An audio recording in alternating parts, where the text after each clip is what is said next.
Kakauwi lang po. 4 days ago, si Dave po ay nagpaalam dito kay tatay niya na umuwi sa nanay niya. Tapos after ng 4 na araw, pinuntahan ni Tatay Ram doon. 3 days ang paalam. 4 days ngayon. 4 days pinuntahan ni Ramil. Siyempre, yung anak, hahanapin mo, di ba? Pinuntahan niya ron, napagalaman niya, may dalawang pangalang nabanggit. May dalawang pangalang nabanggit na pinagplanuhan nila. Ato talaga mananagot kayo. Bukas pag di nyo linabas si Dave, di namin yan nakausap hanggang tanghali. Kakasuhan namin kayo ng kidnapping. Ito hindi na biro-biro to ginawa nyo to. Alak na yung ginawa nyo. Ito minor pa si Dave. For the record. Alam ko, ano to eh, syempre, manipulated ang ginawa nila dito eh. Kung ano-ano, sigurado kinarabahan, pinagplanuhan nila yan eh. At may mga ebidensya naman. Diyan naman talaga sa vlog nila, yun ang plano nila talaga na gusto nilang makuha sa Dave. At yun, magiging basihan natin talaga na yung ayaw nilang ipakita si Dave. Talagang pwede silang kasuhan ng ano dyan. Abducting, parang kidnapping, parang gano'n na.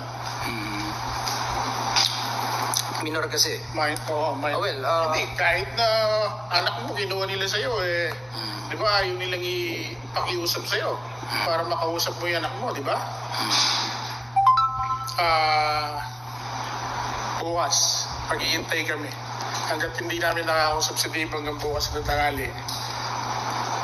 Ang totoo nito, galing na kami sa sa munisipyo ng Candaba eh. Nag-blatter na rin kami. May blatter na. Pero sa kidnapping na namin dadalhin to sa Manila na bukas. Pag hindi nyo pa linabas bukas si Dave. Ito po, paalala. Ito, hindi ito biro-biro. Talagang tutuluyan namin kayo. For the record, yung pong mga pangalang nabanggit na hindi po muna natin i-disclose pero bagitin po namin yung first letter kasi pero kahit mo sabihin, alam naman nila sigurado yan. Kasi alam naman nila yung sino yung talaga may motibo na gusto nilang kunin yan eh. So alam nyo na po yun kung sino yung ang mga. Pero ito, nagiginig yung katawan ko. Kinuha yung isang pamilya namin na ayaw nilang ipakita sa amin. Na talagang itinuring na naming pamangkin. Ngayon, siguro, namanipula na yung pag-iisip ng bata. Ang first letter ho ng mga tao po sa likod, at least yung po mga front person ho, dito po sa nangyari po nito, nagsisimula sa letter F and nagsisimula sa letter D. So, madidisclose naman po yan. Pero for the meantime, para po yung pong mga ilan pong talagang masugid ho na sumusubaybay sa mga kaganapan, may idea po kayo marahil. Pero for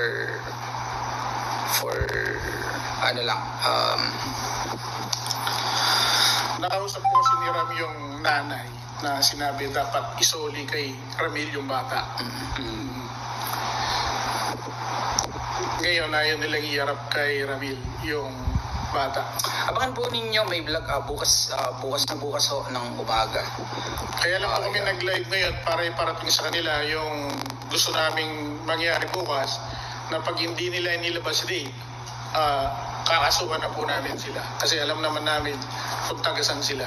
Medyo, ewan ko ba, yun din namang pinlano nila sana. Di ba?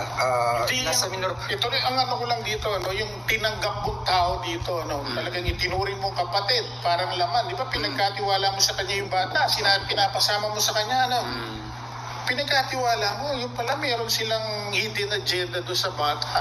Napakasama nyo. Naglalabas-masok ka dito sa bahay na to. Tinanggap ka, hindi kayo pa. Tapos ganyan ang ginawa mo kay Ramil.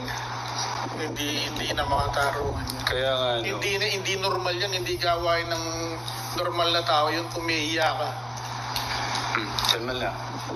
Hindi, pumiiya talaga siya. Di ba pinagkatiwalaan mo? Hindi mo naman kilala.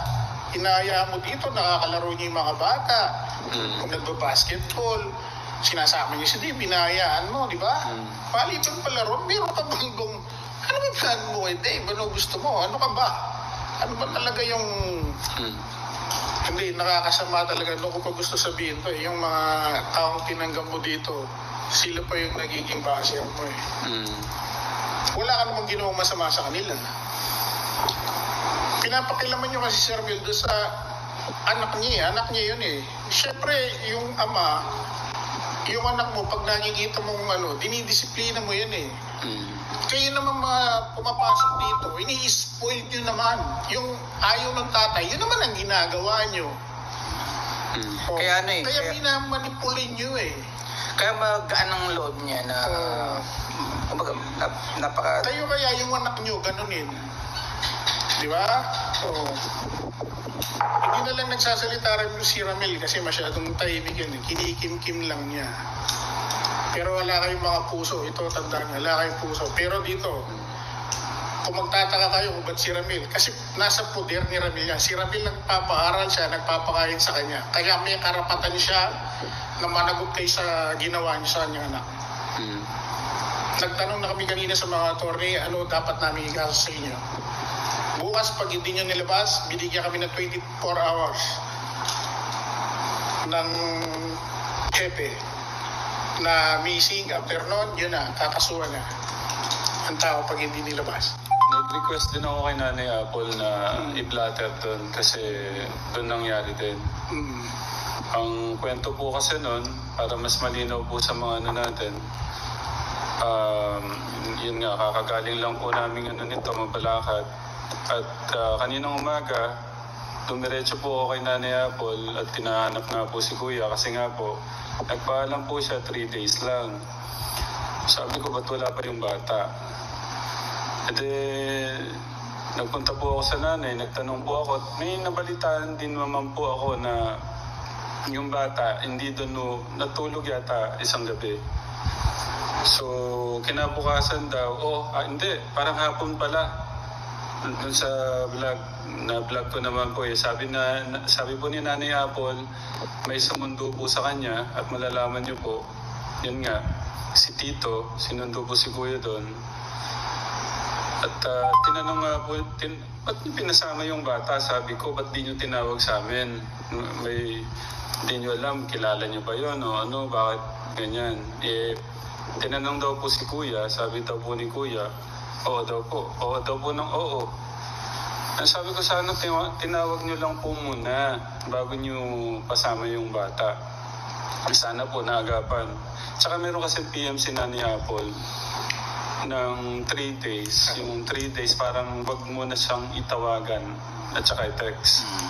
So, inayan natin yun para magkaroon siguro ng iniisip ko para moment ba. Hindi, ito yung tingnan natin sino talaga yung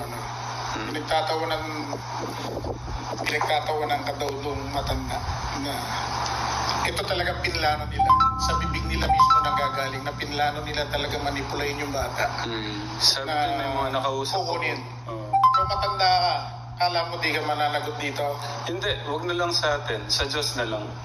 Hindi, mananagot dapat siya sa batas kasi kasama siya dito Kasabot siya rito Kasabot siyang sa pagbuo sa anak mo Kasama siya nagmanipula sa anak. Sa akin sana hanggat maaari sa Diyos na lang sila bahala na si God kung ano yung...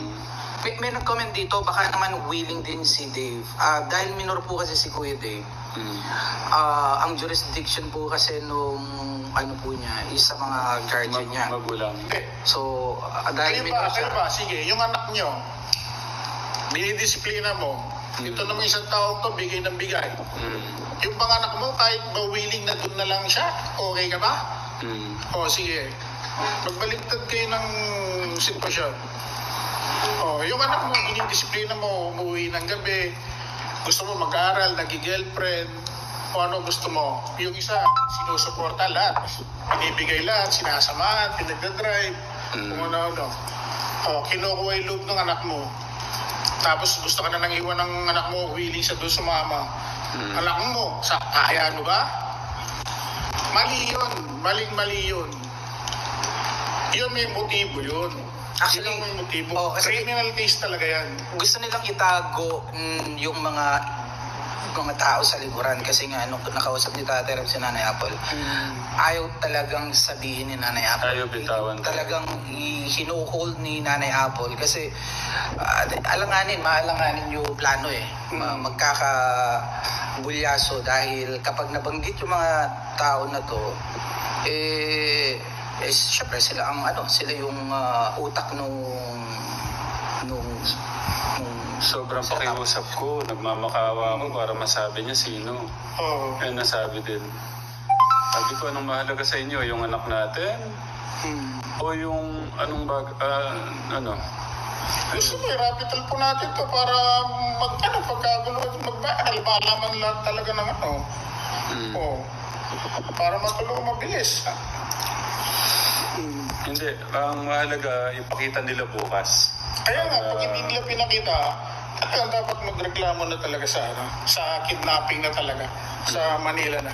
Kasi sabihin man natin, halimbawa sa part ni Kuya Dave, halimbawa willing siyang paninindigan niya, halimbawa yung pagkakasulsul sa kanya.